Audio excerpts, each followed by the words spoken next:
Friedland, who's the example of a good Jew. He's one of the good Jewish approved list here. Yeah. By the way, all these good Jews on the approved list don't have to deal with the complexity of having family who are born there, who live there, who can't go anywhere else. Like it's so I don't know if that's true for Adam. Adam lived in Israel. Oh no, he said the only maybe I could be out there I'm wrong, but he's telling. I think Adam is. He went on. I think he has ties to Israel. Yeah. But at one point along the way here, Zach, Adam Friedland actually got brought up, and I thought this was interesting because much like Ethan Klein, Adam Friedland has also spent time living in Israel, also has family in Israel, obviously understands this conflict, and opened up about that recently with Representative Rich Torres in a viral interview that a ton of people reacted to. A lot of people watched. Apparently not Ethan Klein. Apparently Ethan Klein was not one of the people that watched that video. You guys can speculate as to why something like that might make Ethan Klein uncomfortable given the contents of that interview. But Ethan Klein clearly did not actually watch any of it. As you're about to see made obvious in this pretty excruciating exchange in which Ethan Klein actually has to get corrected and checked by his co-host Dan. Interesting. I'm on nobody's side. Wow, Yeah. And yeah, it's okay. And like they dab it up after, and Adam makes a joke. And it's like play Adam's joke too. So Adam Friedland, who's the example of a good Jew. He's one of the good Jewish approved list here. Yeah. Can you pause it? By the way, that's literally the opposite of reality. Andrew Cuomo, or not, excuse me, Christopher Cuomo was just in an exchange with Adam Friedland where he tries to call him a bad Jew, and Adam Friedland's like, what the fuck? Are people like, non-Jews allowed to call you a bad Jew nowadays? Are Christians allowed to call you a bad Jew? And like, this is crazy, bro. So literally he's been smeared as a bad Jew by mainstream media press like Christopher Cuomo. He's a good Jew. Friedland, who's the example of a good Jew. He's one of the good Jewish approved list here. Yeah. By the way, all these good Jews on the approved list don't have to deal with the complexity of having family who are born there, who live there, who can't go anywhere else. Like it's so I don't know if that's true for Adam. Adam lived in Israel. Oh no, he said the only maybe I could be out there I'm wrong, but he's telling. I think Adam is. He went on. I think he has ties to Israel. Yeah, and he went there. He was also getting shit for that Richie Torres thing. Like a lot of people were applauding him. I was very happy that he confronted him. But also some people are saying that it wasn't enough. Shit from who? I don't know. What do you mean? I don't understand what Richie Torres thing is, but the only time I've heard him talk about it shit from is who? he went there on Birthright and got disillusioned. From people saying that he should have spoken. He lived in Israel about stuff, and is that right? Yeah. From the pro-Palestine side or pro-Israel side? For the Palestine side. Yeah. So even he's not enough? I don't even like to say from the Palestine side because I feel like it's just so misrepresentative of majority of the movement from the extreme side. Yeah. Sure. Unfortunately, they're the bullies. He lived They're in the bullies. Israel for I'm sorry, year, you were in the worked. IDF. Lady, you were in the IDF. You were literally in the Israeli military. You did home raids. You've done justification for a genocide, but you want to call some people who type shit on Twitter the real bullies? Get over yourself. That's fucking nuts. Yeah, and there's a few more seconds to this, and then we'll actually play the Adam Friedland episode from just like a couple weeks ago. He worked in ambulance services. Interesting. Well, anyway, And that's probably the most humane thing you can fucking do if you're going to work in Israel in any regard, like for the ambulance services or whatever, which I guess Adam Friedland did. I didn't even know about that. And I'm not sure if he did a year of the service with the IDF like most people do that live there. I'm actually completely unaware of the details surrounding his, time in Israel, other than the fact that he lived there and absolutely does understand it on that level, something that, as I said, we're about to take a look at him actually explaining. Yeah, no, he did don't not have do to- any work for the IDF or a year of military services. Only year was working with the ambulance service, just to clarify for everyone. Gotcha. deal with the complexities of, Well, anyway, a lot of people don't have to deal with the complexities of, I hear your wider point. Adam's a bad example of that. Yeah, maybe. Could be. Sounds like Yeah, you maybe could be. lived there.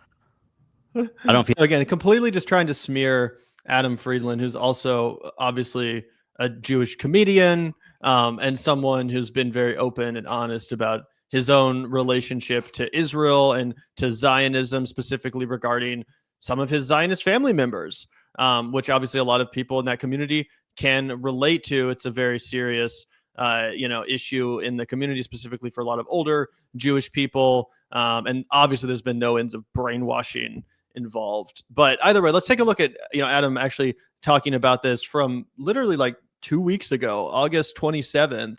And again, it's just crazy that Ethan would level this kind of accusation at a guy who just publicly opened up in such an honest and vulnerable way as a Jewish American and former Zionist. All right, I'll share with you what happened. I'm not With like, I lived there what for, intent we mean. So. sir. I lived there when I was 18, Yeah. and I grew up a Zionist. And we were told, and our whole community in this country is told, that we have to defend Israel and love Israel because it'll stop at the Holocaust. It will stop another Holocaust from happening. And my dad was born in 1951. That was 6 years after these atrocities. His friends' parents, he knew these people that had been through this hell, these skeletons. And it terrified us. And the understanding in our community is that we have to defend Israel. But I lived there, and I went to a settlement at the end of my year there, and I looked down a hill at a Palestinian village, and I saw how they lived, and I turned back and I looked at the settlement and saw how they lived. And people live in a world where they're demeaned and dehumanized and surveilled constantly by people and this isn't in Gaza, by people in SWAT team outfits with semi-automatic weapons, and that's what the world is seeing. And you keep telling me that the problem is someone's getting yelled at a restaurant? I'm sorry. You're conflating two different issues. So I don't Please.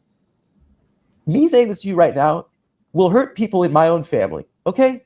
Because this is a very important thing to us. And the fact that I still fucking care about being Jewish is embarrassing. I should just be a guy. But this feels like a stain on our history. And it feels like it's changed what being Jewish is. Because what's so powerful about this and why Ethan does not want his audience to watch it, right? There's a reason he didn't just say, hey guys, let's pull this up on screen and react to it together. There's a reason he didn't say, hey, this guy's actually from Israel. That's interesting. Like, I would be curious in what this guy has to say, right?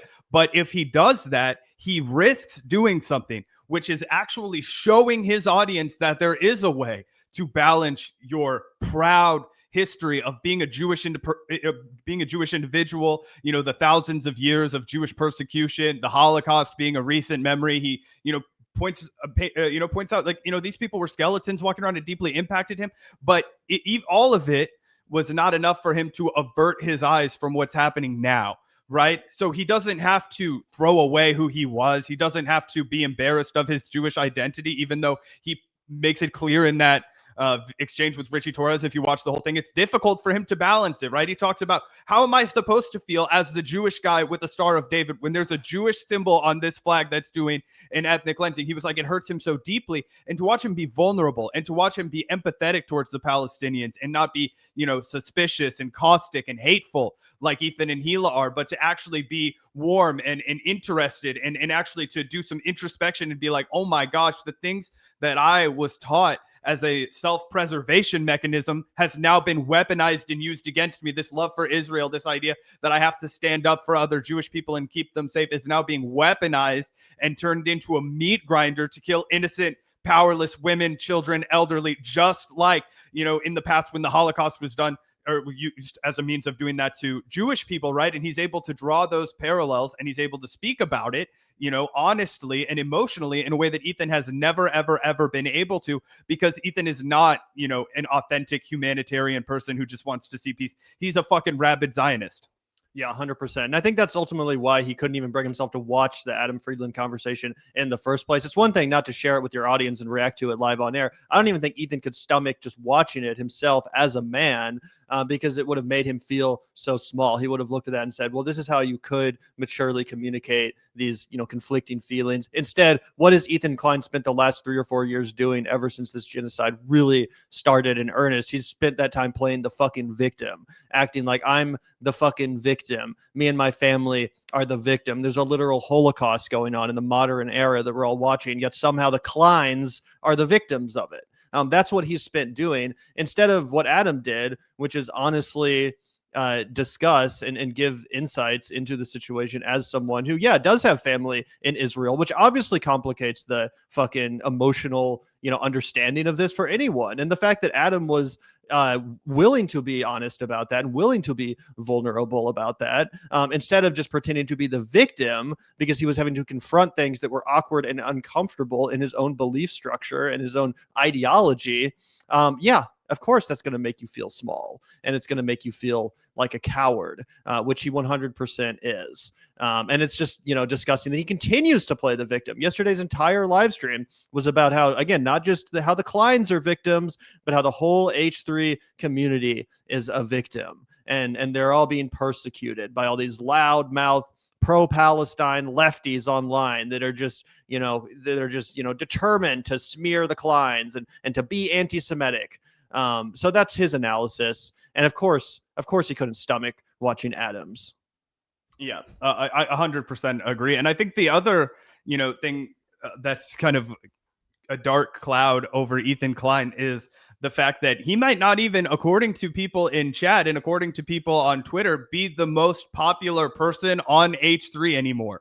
Right. A lot of people have been suggesting that the cast members outside of Ethan and Hila are a big part of what keeps the audience coming back. That Ethan, though he's always on camera and he's always taking up a bunch of the time, he's actually got a large portion of the audience that doesn't really care for him as much. Like they want the old Ethan to come back. And that's like a big prevailing sentiment. But a lot of people watch for the, the cast members that I don't know their name. I think one guy's name is Dan. I think exactly. And then there's this person, Olivia, who in the stream we were just reacting to, apparently Ethan announces will be taking an indefinite leave from the show, which we can investigate, made a lot of his audience members deeply unhappy and could be, a reason for why Ethan's kind of presenting this whole it's over mentality. But let's take a look at this and then we can see why she might have felt like she needed to take a mental health break from the H3 studio. Also, something not fun that I need to announce today, which is that our dear beloved Olivia is taking a mental health break from the show. And so I mean, listen, it is what it is. Obviously, we all love her. We are in touch with her. And she loves everybody. We are wishing her well. Yeah, she's the best. She's the greatest. She can do no wrong. Olivia. Stand up. At home. She's watching at home. Stand up, Olivia. Can we like pull up a picture or something? I feel like I should know this person. Yeah, so if you come back down here, you'll get to see who she is. It's this lady right here. I know her. But a lot of people have linked to this clip here and said this is the beginning of why she has to take a mental health break. And it's because Ethan did a segment where during H3's Love Island discussion episode, Ethan called in to epically own Olivia by falsely accusing her of defending a sexual assaulter. Fully aware that she herself has experienced sexual assault, overwhelmed, Olivia walked off the set for the remainder of the episode. So we can take a look at this. When was this? This was a few months ago. Like I think people were saying like 8 weeks ago. Jesus Christ. So, and by the way, the last match she had, she basically sexually assaulted. What? What are you talking about? I'm so sorry that you didn't notice that. The night with Chris, when she was like, "Can you please cuddle me?" and he was like, "I don't want to," and she was like, and she kept trying to grab him and touch him under the blanket. In and 3, 2, 1. She sexually assaulted him. I think. I mean, maybe using that language is a little bit harsh. Was she saying, "I want to have sex with you right now," or was she saying, "Like, cuddle now"? 3, 2, 1. I'm giving you until 3. I thought that was stupid and crazy. If it was the opposite gender.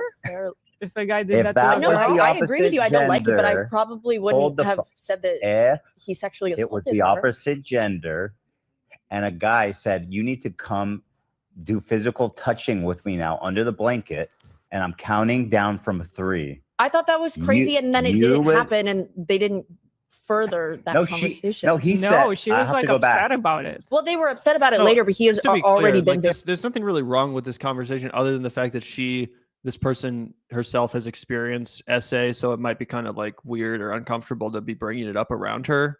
Yeah, so basically, well, and I imagine it gets more intense, but basically Ethan's gaslighting the fuck out of her on air and trying to make her feel like she's defending sexual assault. Hila and Ethan are both doing a bit where basically there was a person on Love Island who was a woman who was like, come here and cuddle with me now, and starts counting down backwards. And this woman is like having an Yeah, I haven't seen the Love Island episode, so I don't know if I would consider it like problematic or whatever.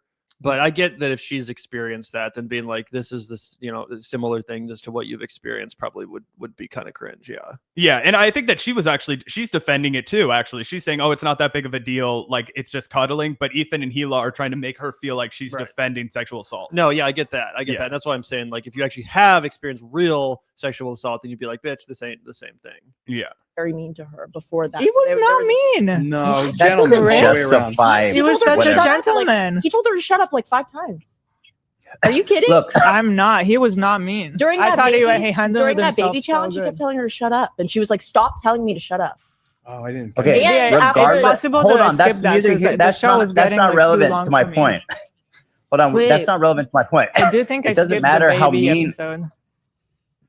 It doesn't matter how mean he was to her. He said she was groping and grabbing and touching him under the blanket when he wanted to go to sleep. And Did he say that she was groping like, and touching him? He was like, That's what I remember, but he was saying, I need my sleep, and she was like, not having Wait, but it. did they end up? Compelling conversation. I'm really enjoying this deep and substantive conversation on H3. Yeah, I think this is just how their show goes. And I guess we can kind of scroll ahead, but I guess like multiple cast members walk off and yeah.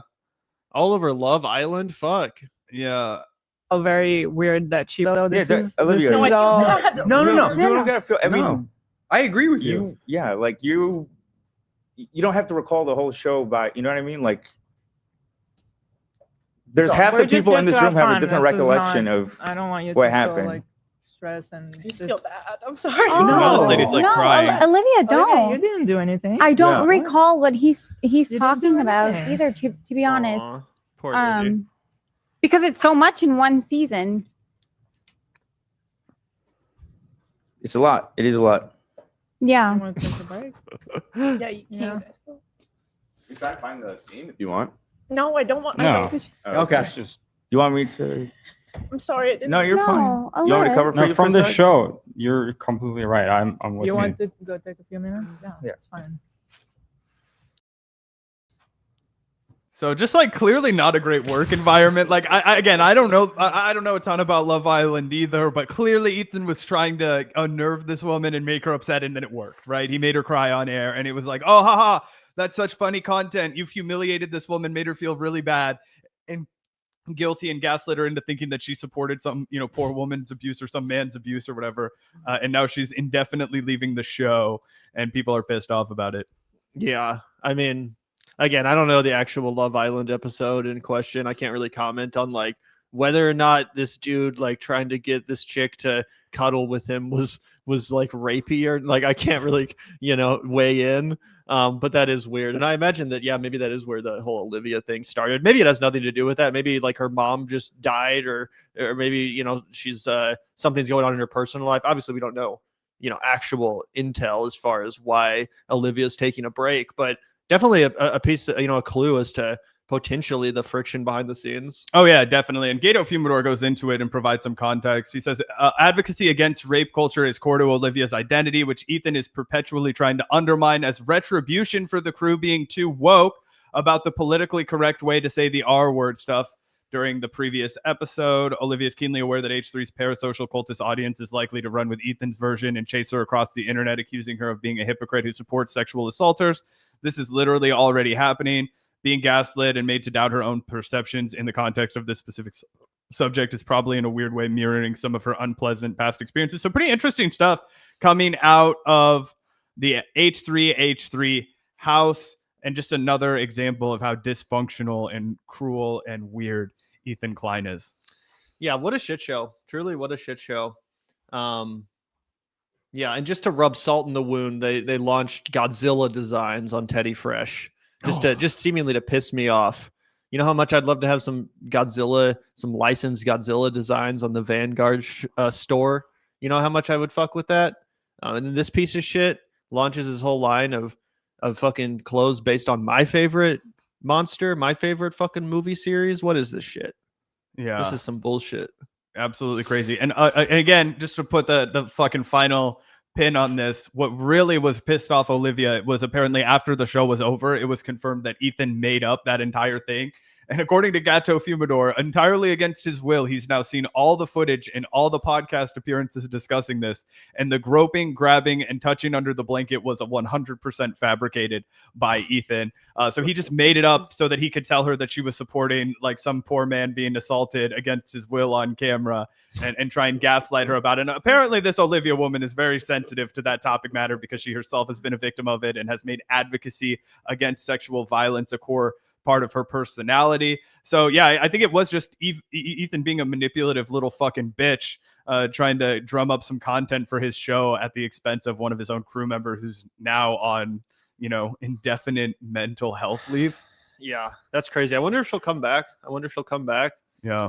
Because again, it could be unrelated to this. It could literally just, maybe she loves working there. She just happened to get emotional on air one day. I mean, it happens, right? Yeah. And she's worked there for a while. I don't think that she's like ever voiced like I fucking like anything beyond stuff like this. But maybe, I mean, it's definitely possible. I hope she leaves. But yeah, and I guess this was only 6 weeks ago, so I don't know. It could be unrelated, seems correlated, definitely. Yeah, seems correlated. Also, I would probably say Destroya is my favorite Godzilla antagonist, and I do like Gamera, not so much Ultraman. I always thought Ultraman was just too cheesy, too corny, but Gamera is pretty cool. Also, there was I don't know who it was, but I saw a Denims video where Denims was reacting to some H3 like orbiter, some H3 fan kind of channel. And this lady was like near in tears because she's like, I've been a content creator for so long and people associate me with Ethan Klein because I used to defend him a lot. But I have to just be honest that I no longer support H3. I no longer support Ethan Klein because of the pedo troll stuff. She was like, this was a bridge too far. I can't support someone who would ever at any point in their life, I don't care how long ago it was, I don't care if he was 21 or whatever, I can't support someone who would make these kind of jokes about, assaulting children, about, incest, about rape. Like she was just so disgusted. She's like, I've forgiven a lot. I've tried to look past this stuff in the past, but this is too much. And the fact that he deleted all the posts as soon as it was discovered, as if he had something to hide.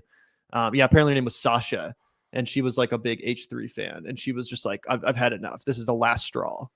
Interesting. I mean, on the one hand, I would have to be like, Sasha, did you ever watch a lot of old Ethan? Like, this is like, you know what I mean? Because I get people who would have the opposite take of Sasha. I totally understand that. Like, oh, I don't care about edgy humor. I don't care if he said some stupid problematic shit I disagree with in the past.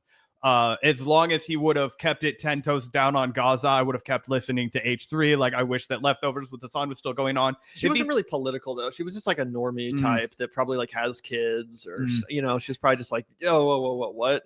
I guess so. I don't know. To me, I just feel like that's always been kind of part of Ethan's appeal was the edgy humor, the fact that he would just say wild and crazy stuff. But maybe if you're more into the H3 stuff like that Love Island segment, God knows why you would be into stuff like that. Love Island, as Gavin pointed out, it was too boring for us to even get through the full 4-minute clip that was updated to Twitter. But if you did just come because you wanted to watch along like the Met Gala with the H3 crew, or if you wanted to, tune in when they were playing Dungeons and Dragons on air with really elaborate costumes, I guess I could see that. But to me, it feels like the time that you would have wanted to leave that sinking ship was when he started cheerleading for the genocide of Palestinians. Yeah. And you're right. She was crying about that in the video too. It's not that she didn't care about it. She did. But yeah, it just seemed like she was more of a normie that was just rattled by. And also with the pedo troll Reddit account, I've said this in the past, but like, it's one thing to hear someone tell a joke, like when they're on air off the cuff and there's humor in their voice, you can tell they're clearly being sarcastic or something. It's another thing to just read it written out as a Reddit post. Yeah. Like you don't really convey the same level of sarcasm or irony. So even if like, I just think it's different. It's harder to grasp the humor in something.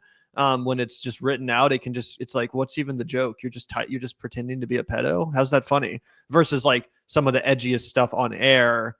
it was like, you know, the inflection in his voice, you could tell he was joking, even if you can't defend the context or the contents of the joke itself. Yeah, it's kind of like how when you text old people, right? And they just say, okay, that sounds fine. And you're like, wait, are you pissed off? Like, what's going on? And they don't put any emotes or like any kind of punctuation. And most people who are our age, like overcompensate. Like every message will have like the laughing face or the like, you know, don't worry. I understand you are also a person with anxiety. Like, let me make sure my intentions are clear when I send this message.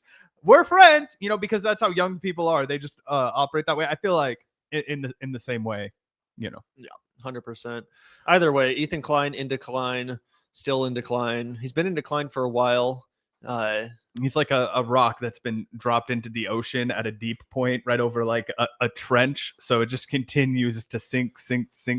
Yep. And he's also now, we don't have to react to it, but in the same stream towards the end, he was like, I'm putting out a challenge for like anyone to come debate me. Like he pretended like he was going to open up the phone lines for a second. He was like, call in. And then he was like, actually, never mind. I don't want to do that. So then he's like, that would go horribly for me. Yeah, exactly. So he was like, I'm going to set up a debate, like email me if you want to debate this and like come on the show and like all this stuff. So who knows if it'll actually happen. He claims that like, oh, he's going to have on some, you know, someone with that'll like they can explain what their issues is with his commentary. I'm an expert on H3. Ethan, have me on. Yeah, you can apply. There you go. I will apply too. Fly me out to Bel Air, brother. I got some thoughts to share.